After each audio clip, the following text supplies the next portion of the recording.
യേശുക്രിസ്തുവിൻ്റെ നിസ്തുല്യ നാമത്തിൽ കൂടി വന്നിരിക്കുന്ന കർത്തൃദാസന്മാർ, സഹോദരി സഹോദരന്മാർ, ബാലിക ബാലന്മാർ, കുഞ്ഞുങ്ങൾ, ഞങ്ങളെ ലൈവ് സ്ട്രീമിൽ കൂടെ ശ്രദ്ധിച്ചുകൊണ്ടിരിക്കുന്ന എല്ലാ പ്രിയപ്പെട്ടവർ ഏവർക്കും കർത്താവിൻ്റെ നിസ്തുല്യമായ നാമത്തിൽ ഈ സന്ധ്യയാകുന്ന സമയത്ത് സ്നേഹവന്ദനങ്ങൾ അറിയിച്ചുകൊള്ളട്ടെ.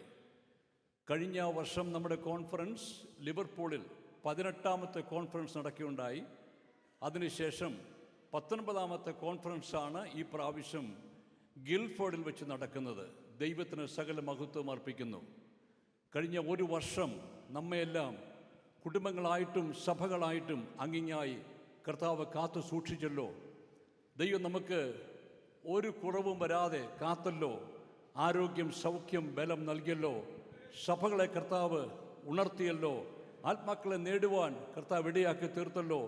സുവിശേഷീകരണത്തിൽ നമുക്ക് സഭകളായി, വ്യക്തികളായി, കുടുംബങ്ങളായി ഇടപെടുവാൻ നമുക്കിടയായല്ലോ. UK EUവിലുള്ളതായ ദൈവ സഭകളുടെ ബ്രാഞ്ച് സഭകൾക്കൊക്കെ നല്ല വളർച്ച ഉണ്ടായിട്ടുണ്ട്. അതെല്ലാം ഓർത്ത് ദൈവത്തിന് മഹത്വം അർപ്പിക്കുന്നു.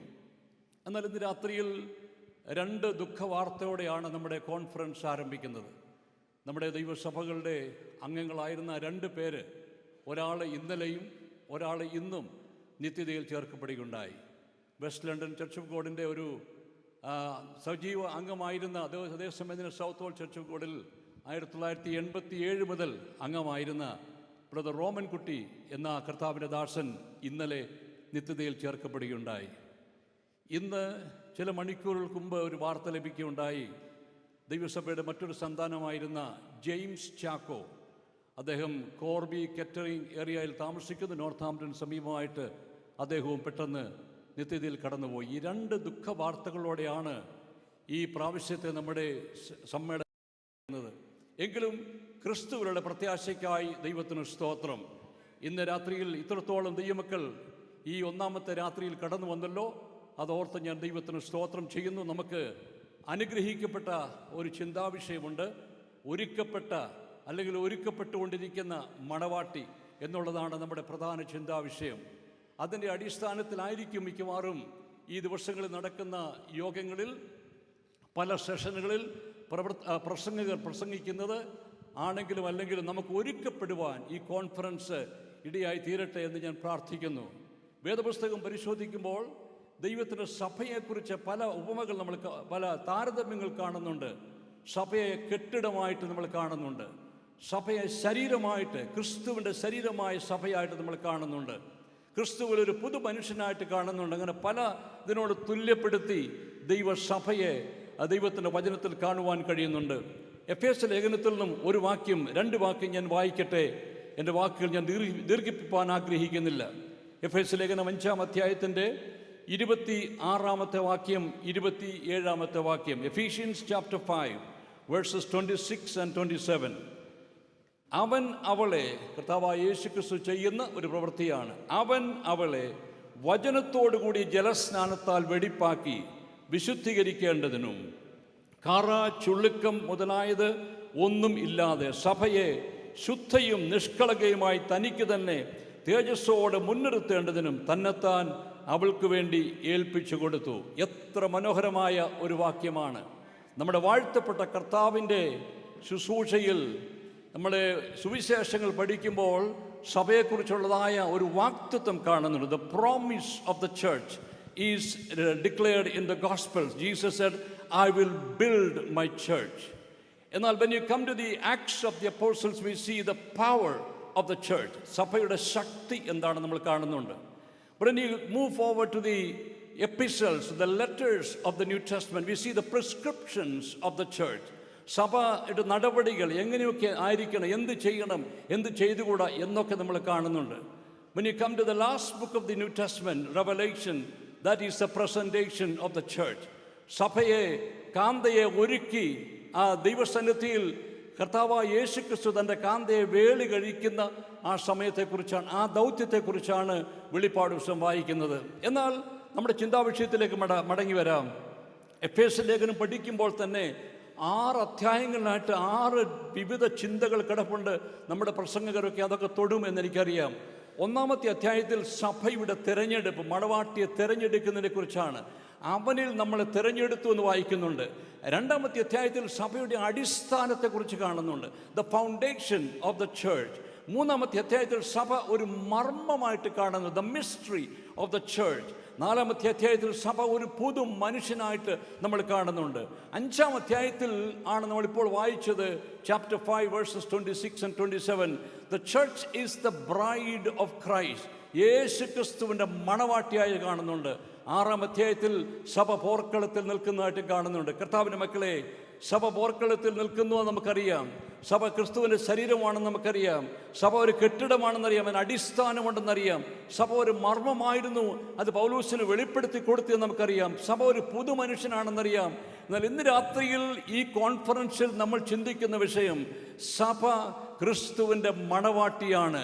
മാത്രമല്ല, ആ മണവാട്ടി ഒരുക്കിക്കൊണ്ടിരിക്കുന്ന ദൈവത്തിൻ്റെ പരിശുദ്ധാത്മാവ് ഒരുക്കിക്കൊണ്ടിരിക്കുന്നതായ ഒരു സഭയാണ്, ഒരു മണവാട്ടിയാണെന്നുള്ള കാര്യം ഓർക്കുക. 5 കാര്യങ്ങൾ മണവാട്ടിയെക്കുറിച്ചിട്ട് ഒരുക്കത്തെക്കുറിച്ച് പറഞ്ഞിട്ട് നമുക്ക് പ്രാർത്ഥിക്കാം. ഒരു മണവാട്ടിയുടെ ഒരുക്കത്തിന് first of all there should be a separation. ഒരു വേർപാടുണ്ടായിരിക്കണം. എല്ലാവർക്കും മണവാട്ടിയാകാൻ ഒക്കത്തില്ല. There is one bride for one bridegroom. പൗലോസ് പറഞ്ഞല്ലോ, ക്രിസ്തു എന്ന ഏക പുരുഷന് ഞാൻ നിങ്ങളെ നിർമ്മല കന്യകയായി വിവാഹ നിശ്ചയം ചെയ്തിരിക്കുന്നു. ഒരൊറ്റ ബ്രൈഡ് മാത്രമേ ഉള്ളൂ. ആ ബ്രൈഡ് വേർപെട്ടതായിരിക്കണം, കെട്ടിയടച്ച ഒരു തോട്ടമായിരിക്കണം ദൈവത്തിൻ്റെ സഭ. രണ്ടാമത്തെ കാര്യം, അത് ക്രിസ്തുവിൻ്റെ മണവാട്ടിയാകുന്ന സഭ ഒരുക്കുമ്പോൾ ഒരു ഡെഡിക്കേഷൻ ഉണ്ടായിരിക്കണം, ഒരു സമർപ്പണം ഉണ്ടായിരിക്കണം. കാന്തനെ നോക്കിക്കൊണ്ടിരിക്കുന്നതായ, കാന്തന് വേണ്ടി തന്നെ ഒരുക്കുന്നതായ ഒരു മണവാട്ടി സഭയാണ് നമുക്ക് ദൈവത്തിൻ്റെ വചനത്തിൽ കാണുവാൻ കഴിയുന്നത്. മൂന്നാമതായിട്ട്, there should be an anticipation. ഒരു പ്രതീക്ഷയോടെ കാത്തിരിക്കുന്നു, എൻ്റെ കാന്തൻ എന്നാണ് മടങ്ങി വരുന്നത്, ഞാൻ എന്തൊക്കെ ഒരുക്കങ്ങൾ ഇനി ചെയ്യുവാനുണ്ട്, എവിടെയൊക്കെയാണ് എനിക്ക് കുറവുള്ളത്, വ്യക്തിപരമായ ജീവിതത്തിൽ, എൻ്റെ സാമൂഹിക ജീവിതത്തിൽ, എൻ്റെ ആത്മിക ജീവിതത്തിൽ എവിടെയൊക്കെയാണ് എനിക്ക് കുറവുകളുള്ളത് കണ്ട് പരിഹരിപ്പാൻ ക്രിസ്തുവിൻ്റെ മണവാട്ടിക്ക് ഇടയായി തീരണം. കറ, ചുളുക്കം, വാട്ടം ഒന്നുമില്ലാത്ത ഒരു സഭയാണ് ചേർക്കുവാനാണ് കർത്താവായ യേശു ക്രിസ്തു വരുന്നത്. 2 കാര്യങ്ങൾ കൂടെ. സഭയ്ക്ക് ഏറ്റവും ഒരുക്കം ആവശ്യമായിരിക്കുന്നത് സാങ്ക്ടിഫിക്കേഷൻ, ഒരു ശുദ്ധീകരണമാണ്. ഇന്ന് വിശുദ്ധിയുടെ ഉപദേശം നമ്മൾ പലയിടത്തും കേൾക്കാറില്ല. നമ്മുടെ മുഖ്യ അതിഥിയായി പ്രസംഗകനായിട്ട് വന്നിരിക്കുന്ന പാസ്റ്റർ എബി അയിരൂരിനെ ഓർക്കുമ്പോൾ എനിക്ക് വളരെ സന്തോഷമുണ്ട്. ദൈവവചനത്തിൽ കലർപ്പില്ലാതെ, അങ്ങോട്ടും ഇങ്ങോട്ടും മാറാതെ ദൈവവചനം ഉള്ളതുപോലെ പ്രസ്താവിക്കുന്ന ഒരു ദൈവദാസനാണ് കർത്താവിൻ്റെ ദാസൻ. ഇങ്ങനെയുള്ള ദൈവദാസന്മാർ ഈ തലമുറയിൽ വളരെ കുറവാണ് കേട്ടോ. എൻ്റർടൈൻമെൻറ്റ് ചെയ്യുന്ന ദൈവദാസന്മാരെ നമ്മൾ കാണാറുണ്ട്. എൻഗേജ് ചെയ്യുന്നതിനേക്കാൾ കൂടുതൽ എൻ്റർടൈൻമെൻറ്റാണ്. എല്ലാവരും ചിരിപ്പിക്കുകയും കൈയടിപ്പിക്കുകയും ചെയ്യുന്ന പരിപാടിയാണ് പല വലിയ കോൺഫറൻസുകളും നടക്കുന്നത്. 19ാമത്തെ കോൺഫറൻസ് അല്ല നമ്മുടെ ഒരു കോൺഫറൻസും അങ്ങനെ കൈയടിപ്പിക്കുന്ന കോൺഫറൻസിലായി തീരാതിരിക്കട്ടെ. ഇതിനകത്ത് ദൈവമഹത്വം മാത്രം ഉണ്ടായിരിക്കട്ടെ. യേശു ക്രിസ്തുവിൻ്റെ മണവാട്ടിയെ ഒരുക്കുന്ന ആ പ്രസംഗങ്ങളായിരിക്കും നമ്മൾ കേൾക്കുവാൻ പോകുന്നത്. Finally, as we are preparing as a bride of Christ, there is something we have to do. We have to give an invitation as well. ഒരു ക്ഷണം കൊടുക്കണം. വെളിപ്പാട് പുസ്തകത്തിൽ വായിക്കുന്നത്, വരിക എന്ന് ആത്മാവും മണവാട്ടിയും പറയുന്നു. നമ്മളെ തന്നെ ഒരുക്കുന്ന സമയത്ത് തന്നെ പരിശുദ്ധാത്മാവ് ദൈവസഭയെ ഒരുക്കുന്ന ഈ തരുണത്തിൽ നമ്മൾ ചില കാര്യങ്ങൾ ചെയ്യണം. മറ്റുള്ളവരെ കൂടെ നമ്മൾ ഒരുക്കണം. ദൈവത്തിന് സ്തോത്രം. നമ്മുടെ അയൽവാസികളുമായിട്ടുള്ള, നമ്മുടെ സമൂഹവുമായിട്ടുള്ള ബന്ധം എങ്ങനെയായിരിക്കുന്നു? ഞാനെൻ്റെ വാക്കുകൾ അവസാനിപ്പിക്കട്ടെ. കഴിഞ്ഞ ദിവസം എനിക്കൊരു ഇൻ്റർവ്യൂ ഉണ്ടായിരുന്നു. ലണ്ടൻ സിറ്റി മിഷനിലെ 2 മിഷണറിമാർ വന്നു. പാസ്റ്ററെ, ഒരു ഇൻ്റർവ്യൂവിന് ആഗ്രഹമുണ്ട്, വരാൻ സാധിക്കുമോ? ഞാൻ പോരാൻ പറഞ്ഞു. When they interviewed, one of the questions they asked, what is your connection with the community? നിങ്ങളുടെ സമൂഹവുമായിട്ട് എന്ത് ബന്ധമുണ്ട്? മറ്റ് മത നേതാക്കന്മാരുമായിട്ട് നിങ്ങൾക്ക് എന്തെങ്കിലും റിലേഷൻഷിപ്പ് ഉണ്ടോ? നിങ്ങളുടെ സമൂഹമായിട്ട്, സഭയായിട്ട് എന്ത് ചെയ്യുന്നു? എനിക്ക് അധികം ഒന്നും പറയാനൊത്തില്ല കേട്ടോ. നമ്മളൊക്കെ ഒരു ഹോളി ക്ലബ്ബാണ് പലപ്പോഴും, അല്ലേ? നമ്മളൊരു ഹോളി ക്ലബ്ബായിട്ട് ഇങ്ങനെ മണവാട്ടി സഭയായിട്ട് ഇങ്ങനെ ഒരുങ്ങി അങ്ങ് പോവുകയാണ്. നല്ലത് തന്നെ. പക്ഷെങ്കിൽ മറ്റുള്ളവരെ കൂടെ നമ്മൾ ഒരുക്കേണ്ട ആവശ്യമുണ്ട്.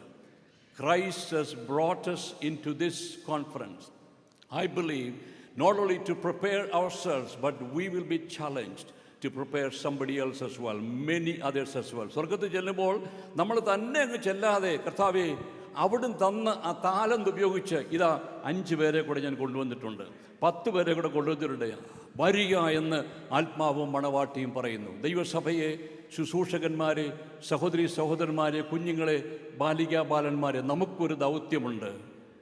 ആ ദൗത്യം എന്താണെന്ന് ചോദിച്ചാൽ നമ്മളെ തന്നെ ഒരുക്കുക. യേശുക്രിസ്തുവിൻ്റെ മടങ്ങിവരവ് ഏറ്റവും ആസന്നമായിരിക്കുന്നു. ഒരുക്കപ്പെട്ട ഒരു മണവാട്ടി ആയിരിക്കണം നാം എല്ലാവരും. നാം ഒരുക്കപ്പെടുന്നതോടൊപ്പം തന്നെ മറ്റുള്ളവരെ ഒരുക്കുവാൻ നമുക്കിടയായിത്തീരണം. നമുക്കൊന്നിച്ച് പ്രാർത്ഥിക്കാം. ഈ കോൺഫറൻസ് അതിന് മുഖാന്തരമാകട്ടെ എന്ന് ഞാൻ പ്രാർത്ഥിക്കുകയും ആശംസിക്കുകയും ചെയ്യുന്നു. നമുക്കൊരു മിനിറ്റോടെ എഴുന്നേറ്റ് നിൽക്കാം. എല്ലാവരും ചേർന്ന് നമുക്ക് ഒന്നിച്ച് പ്രാർത്ഥിക്കാം. എല്ലാവരും ചേർന്ന് പ്രാർത്ഥിച്ചോട്ടെ. കർത്താവേ, ഈ കോൺഫറൻസ് എനിക്ക് മാറ്റം വരുത്തുന്ന, എൻ്റെ സഭയ്ക്ക് മാറ്റം വരുത്തുന്ന, എൻ്റെ സമൂഹത്തിന് മാറ്റം വരുത്തുന്ന ഒരു കോൺഫറൻസ് ആക്കി തീർക്കണമെന്ന് എത്ര പേര് പ്രാർത്ഥിക്കും? ആത്മാർത്ഥമായി പ്രാർത്ഥിച്ചാട്ടെ. ഹൃദയാന്തരഭാഗത്തു നിന്നും കർത്താവേ, എന്നെ ഇവിടെ കൊണ്ടുവന്നത് കേവലം ഞാൻ പാട്ടുകൾ കേട്ട്, പ്രസംഗം കേട്ട്, അല്ലെങ്കിൽ ചില പരിപാടികളൊക്കെ പങ്കെടുത്ത് പോകുന്നതിന് വേണ്ടിയല്ല. I need a touch from the holy spirit. I need a transformation. I need a touch from God എന്നുള്ള പ്രാർത്ഥനയോടെ നമുക്കൊന്നിച്ച് പ്രാർത്ഥിക്കാം. എല്ലാവരും പ്രാർത്ഥിക്കുമ്പോൾ നമുക്കൊന്നിച്ച് ഇപ്രകാരം പറയാം: യേശുവേ, ഞാൻ അങ്ങയുടെ മണവാട്ടിയാണ്, ഞാൻ അങ്ങയുടെ മണവാട്ടിയാണ്, എന്നെ ഒരുക്കണമേ, എന്നെ ഒരുക്കിക്കൊണ്ടിരിക്കുന്നതിനാൽ സ്തോത്രം എന്ന് പറഞ്ഞുകൊണ്ട് നമുക്ക് വീണ്ടും പ്രാർത്ഥിക്കാം. ഞങ്ങളുടെ കർത്താവേ, ഞങ്ങളുടെ സ്വർഗീയ പിതാവേ, മനോഹരമായ ഈ ദിവസത്തിനായിട്ട്, ഈ സായം കഴിഞ്ഞ സന്ധ്യയാകുന്ന ഈ സമയത്തിനായിട്ട് ഞങ്ങൾ തിരുനാമത്തിന് സ്തോത്രം ചെയ്യുന്നു. കർത്താവേ, ഒരു മർമ്മമായിരുന്ന സഭയെ അതിനെ വെളിപ്പെടുത്തി ഞങ്ങൾക്ക് നൽകിയതിനായി സ്തോത്രം ചെയ്യുന്നു. ക്രിസ്തുവിൻ്റെ ശരീരമാക്കി തീർത്തതിനായി സ്തോത്രം. ഒരു കെട്ടിടത്തിൽ ഞങ്ങൾക്കും ചേർത്ത് പണിയത്തക്കോണം ജീവനുള്ള കല്ലുകളാക്കി ഞങ്ങളെ തീർത്തതിനായി സ്തോത്രം. കർത്താവെ, ഞങ്ങളെ പുതു മനുഷ്യനാക്കിയതിനായി നന്ദിയോടെ സ്തോത്രം. മാത്രമല്ല, ഞങ്ങളെ ക്രിസ്തുവിൻ്റെ മണവാട്ടിയാക്കിയതിനായി ഞങ്ങൾ സ്തോത്രം ചെയ്യുന്നു. ഈ പദവികൾ അലങ്കരിച്ചിരിക്കുക മാത്രമല്ല കർത്താവെ, ഒരുക്കപ്പെടേണ്ട ഒരു ദൗത്യം ഞങ്ങൾക്കുണ്ടല്ലോ. അതിനായി ഇന്ന് രാത്രി ഞങ്ങളെ ഒരുക്കുവാൻ ഞങ്ങൾ പ്രാർത്ഥിക്കുന്നു. പരിശുദ്ധാത്മാവേ, ഞങ്ങളെ ഒരുക്കണമേ. ദൈവത്തിൻ്റെ വചനത്താൽ ഞങ്ങളെ ഒരുക്കണമേ. ഇന്ന് ഈ ദിവസങ്ങൾ നടക്കുന്ന ശുശ്രൂഷകളാൽ ഞങ്ങളെ ഒരുക്കണമേ എന്ന് ഞങ്ങൾ പ്രാർത്ഥിക്കുന്നു. കർത്താവേ, ഞങ്ങൾക്ക് അതിഥിയായി വന്നിരിക്കുന്ന കർത്താവിൻ്റെ ദാസൻ പാസ്റ്റർ എബിയെ ഓർത്ത് പ്രാർത്ഥിക്കുന്നു. മറ്റു ദൈവദാസന്മാരെ ഓർത്ത് പ്രാർത്ഥിക്കുന്നു. ഗായക സംഘങ്ങളെ ഓർത്ത് ഞങ്ങൾ പ്രാർത്ഥിക്കുന്നു. ലീഡ് ചെയ്യുന്നവരെ ഓർത്ത് ഞങ്ങൾ പ്രാർത്ഥിക്കുന്നു. വോളണ്ടിയേഴ്സിന് വേണ്ടി പ്രാർത്ഥിക്കുന്നു. ഈ കോൺഫറൻസിൻ്റെ എല്ലാ ചുമതലകളും വഹിക്കുന്ന, പല ചുമതലകൾ വഹിക്കുന്ന എല്ലാവരെയും ഓർത്ത് ഞങ്ങൾ പ്രാർത്ഥിക്കുന്നു. പിതാവിൻ്റെയും പുത്രൻ്റെയും പരിശുദ്ധാത്മാവിൻ്റെ നാമത്തിൽ എല്ലാവരെയും അനുഗ്രഹിച്ച് ഞങ്ങൾ പ്രാർത്ഥിക്കുന്നു. എല്ലാ മഹത്വം അങ്ങ് തന്നെ എടുത്തിരിക്കയാൽ സ്തോത്രം. യേശു ക്രിസ്തുവിന്റെ വലിയൊരു നാമത്തിൽ തന്നെ. ദൈവനാമ മഹത്വത്തിനായി, ദൈവരാജ്യ വ്യാപ്തിക്കായി, ദൈവമക്കളുടെ ഉണർവിനായി, ദേശങ്ങളുടെ ഉണർവിനായിട്ട്, ദൈവസഭയുടെ ഒരുക്കത്തിനായിട്ട് ഈ 3 ദിവസം നടക്കുന്ന കോൺഫറൻസ്, 19ാമത്തെ church of God UK and EU Malayalam സെക്ഷൻ്റെ കോൺഫറൻസ് കാരണമായി തീരട്ടെ എന്ന് പ്രാർത്ഥിച്ചുകൊണ്ട് ആശംസിച്ചുകൊണ്ട് നമുക്കൊന്നിച്ച് 3 ഹല്ലേലൂയ പറഞ്ഞ് ദൈവത്തിന് മഹത്വം കൊടുക്കാം. Hallelujah, hallelujah, hallelujah. ആമേൻ. എല്ലാവർക്കും ഇരിക്കാം. God bless U.